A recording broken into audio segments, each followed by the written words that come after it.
Hi, guys. Today for Rappahannock Electric Cooperative Spotlight, we have two wonderful representatives from the company. And Tabitha, every time it's just you and I, we always get two guests, which is super exciting.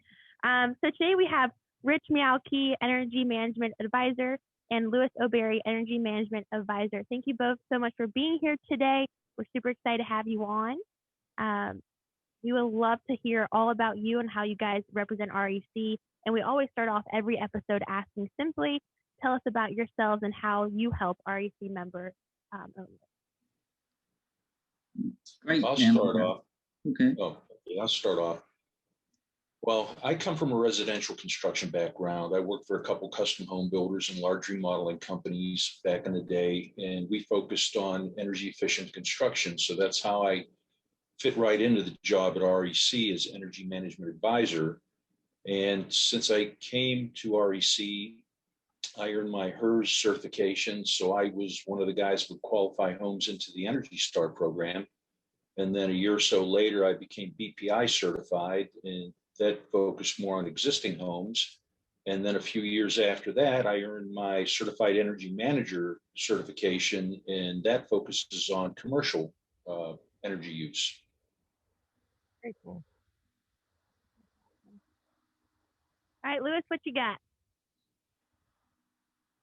Thanks, Anna. So my name is Louis O'Berry. I'm from Caroline County. I've been with the co-op for about 5 years. I have a 20-plus year tenure in the residential, commercial, and industrial HVAC industry. So I have a heavy mechanical background, which is one of my attributes that I bring to the co-op and for our members. I'm also serve as an energy management advisor. My main focus, like I said, is residential primarily, but our duties do intertwine, where we both handle some light commercial, light auditing and energy consultations. But my background is heavy mechanical along with building science. I'm also a BPI building analyst, and I also have my Virginia Master Tradesman license for HVAC and refrigeration. Awesome. Wow. Well, you both represent both residential and commercial, and sounds like you both have a lot of experience. What is like a number one tip that you would give someone that's looking to lower that usage? There really isn't one thing. It all depends on, if you're a business, you really need to look at what type business, because if you're a mom and pop restaurant or a small convenience store versus a chain convenience store versus a large restaurant versus an office, it all depends. You really have to look at the type of business we're dealing with, because they all have different types of equipment and different things that drive the major, or different equipment is the major energy user depending on what type of business you are. So we have to look at all that. I always ask about the equipment in the building, hours of operation, how do you use the equipment? A lot of times I find out it's not necessarily the equipment isn't as energy efficient as it could be. It's just not being utilized properly, or let's say it's not being utilized efficiently. Like the walk in first thing in the morning and everybody turns every light in the building on. A garage, they'll turn on the compressors and they'll fire up the pumps, and convenience store, restaurant, they'll turn all the warmers on, they'll turn the cookers on. Everything gets turned on right away, even though it's not going to be used for an hour or so. Right. Excess refrigeration, not being fully utilized. So it all depends. And with homes, that's a whole nother story. With a home, the number one energy user is heating and cooling. But then we find other issues. Exactly. So let's add into that. Yeah, so like Rich was saying, guys, energy use is very case specific to whatever said business it is, what type of business it is, what their operations are. There's a lot of things and nuances that spin off of that add variables to the equation. But, looking at it from a residential standpoint, and both of us do a considerable amount of residential consultations, heating and cooling is the biggest user in the home in general, whether you're using electricity, whether you're using a combination of fossil fuels and electricity. So no matter what your energy source is, heating equates to about 43% of your annual energy use as a whole. So when you look at that in the all electric house, most people have, all electric heat pumps. That's a very common system that you find residentially in this area. You do find many other systems, but when you look at the heat pump and what it's capable of doing and how much it impacts your energy use, there's a lot of things we find when we're doing walkthrough audits, or whether we're doing a slightly diagnostic audit with issues with not just the building shell or the house itself. We find a lot of issues with performance with equipment, ductwork that may not be sealed and insulated properly, that's located outside of the living space, which we find a lot in homes with crawl space ductwork, attic ductwork. I mean, how many houses can you think have ductwork, outside of that living area, which is, now being pushed a little bit differently through some energy standards. But, heating and cooling is a big part of it. So when you add cooling to the equation, you're looking at about 50% or so of your annual energy use as a whole is used for heating and cooling. So it's a big part of your bill in those peak seasons, both heating and cooling. Even though cooling is about 8 or 9%, when you look at your bill, in the summer months, the HVAC system is driving a lot of that. So, many people see what they're doing. We're turning on lights, we're turning on TVs, we're turning on the spigot to take a shower, we're getting hot water. We know there's some cost associated with that, but what we call base load, which is all those things not associated with heating and cooling, there's a trifecta there, if you will. Water heating is also a big portion of that, and a lot of that goes to keeping the water hot and ready for you on demand when it's ready to go. That's about 18 to 20%. So annually. So when you look at that, when you couple that standby losses with usage and then everyday living lifestyle, general appliances, it all adds up. But heating and cooling is really the main focus in HVAC, in the residential application. Yeah, I thought I was doing good just by switching my light bulbs to LED. I think I got some work to do. I'll tell you what, I have learned so much by having Rappahannock Electric Cooperative as a sponsor, because we definitely take it for granted. Mm-hmm. I know community members like myself and businesses, I don't even know where to begin or even know what I need to live the basic life, So it's nice to have individuals like you with the expertise that you have, educating our community, not just turning on the lights, but also educating our community as well.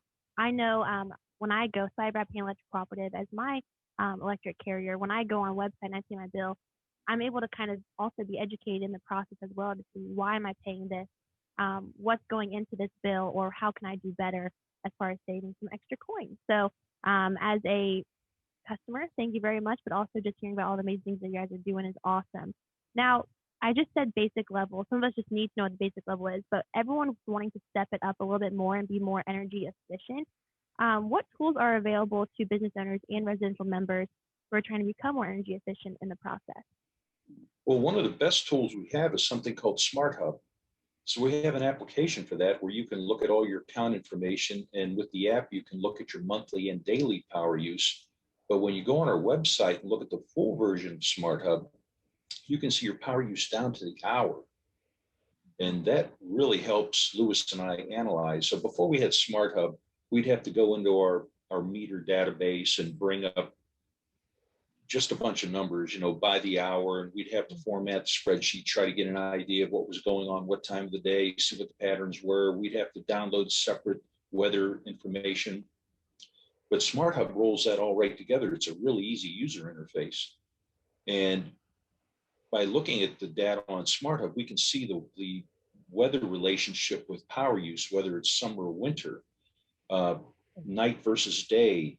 We can tell if there's a base load. So we talked about base load, non-weather related power use. So by looking at Smart Hub, we can tell, is your high bill a result of lifestyle? It might not have anything to do with weather. So just because you have a high bill in the winter or summer, it might not be air conditioning or heating related. It could be because I have a pool that I run 24/7 all year. I have a hot tub, or I have 6 or 7 refrigerator freezers at home, or I'm running a dehumidifier 24/7 in the basement. There's so many different things that affect energy use.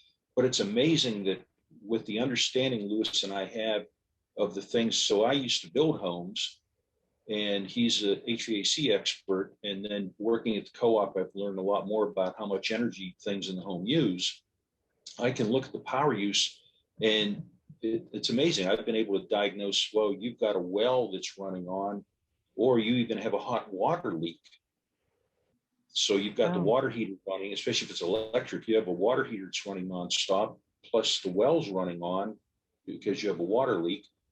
We found members that had practically had a swimming pool in their crawl space because they've had such a water leak. It's been flooding the crawl space, for a month. So they can really learn a lot. And on Smart Hub, you can also set up notifications so that if your power use exceeds certain parameters, will send you an email or a text message to let you know that, hey, yesterday your power use is like twice what it had been, or twice what your setting was. Maybe you want to check and see, did you have a bunch of guests? Did you do something out of the ordinary? But before you can set the parameters, you really have to know what's my typical power use. So you'd have to go back historically and look during the winter and summer, what do I typically do per day or per hour? And then you can set up parameters based on that. And so Smart Hub has an onslaught of tools. Not only can you pay your bill, notify us of an outage, stay in contact with REC, ask direct questions to both to both us as energy advisors from an energy standpoint. You can ask generic questions that go to the appropriate folks when you click those check boxes when you're sending a message. So Smart Hub is really an invaluable tool for all of our members, both commercial and residential, to be able to connect with the co-op and empower them to look at their usage and ask questions of what's going on and what does this mean, because numbers are all nice on a chart, but you kind of have to know what they mean too, and what that relationship is and how that equates to dollars and cents. And that's really what our piece is there to do, is to kind of connect the dots, if you will, between what that usage means and what that's doing in dollars and cents. So, because at the end of the day, we're all consumers, and that's what we really want to know. What is this costing me? What are the repercussions of me turning that thermostat over that DOE recommended setting of 78 or higher in cooling, or 68 lower in heating? So what does that mean when I engage the thermostat and I do different things to manipulate that? And also, what are the other things that are impacting that? The efficiency of the home, the performance of the system, all those things come into play. That the more you adjust the thermostat, the more those other factors, come into the game with regard to energy use and how much you're going to actually use. So not only does Smart Hub have a ton of features, but our website is a plethora of information for energy calculators. You can run what's called billing insights. You can actually run a mini audit, if you will, on your own house. The better information you put in it, the more information you're going to get out of it. We actually can see those results, and we can consult, with the member after that. So we have a ton of resources on our website as well, calculators with regard to space heaters and small appliances, and benefits of using programmable thermostats and smart thermostats to help energy use a little bit. So all kinds of informative resources and interactive resources on the website for energy use. That's awesome. Well, we have definitely heard a lot of good stuff today. I could probably ask y'all 1,000 more questions, but I don't think we have time for that. So thank you guys so much for joining us today. Guys, if you're listening and you have any more questions, reach out to REC if they're your provider. They are the most helpful and just knowledgeable electric company that I have ever dealt with. And normally it's such a pain, but you guys make it so easy. And so if you guys have any more questions, just reach out to them. I know they'd be happy to help. Thanks so much for joining us today, guys. Sounds great. Nice to meet you.